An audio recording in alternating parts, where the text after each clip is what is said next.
राज्याचा नाश करणारा नासका याचा शेवट करा. याला चौकशीला घेऊन याची सगळी चौकशी करा. कारण ह्यो फोनवर बोललेला आहे. प्रत्यक्ष आरोपी सोबत याच्या बैठका झालेल्या, प्रत्यक्ष बैठका झालेल्या. यांनीच या धनंजय मुंडेनं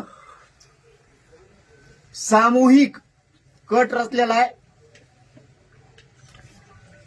खून करण्याचा म्हणा, गाडी घालायचा अंगावर म्हणा, घातपात, गोळ्या औषधं देऊन म्हणा, ही सगळा सामूहिक कट आणि घातपात करण्याचा मुख्य कारणीभूत धनंजय मुंडे.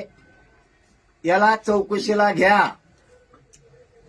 तुम्ही नाही घेतलं, तुम्ही ते धरलेले, आणखीन धरून आणलेले ते सगळे सोडून दिले तरी माझं काय म्हणणं नाही. आमच्या जनतेच्या कोर्टात हे सगळं खरं झालेलं आहे. कारण बीड जिल्ह्यातल्या, जालना जिल्ह्यातल्या प्रतिष्ठित सगळ्या पक्षातल्या प्रमुखांना ही गोष्ट त्यांच्या कानानं त्यांनी ऐकलेली. त्यामुळं मी टेन्शन फ्री आहे, त्याचा काय लोड नाही.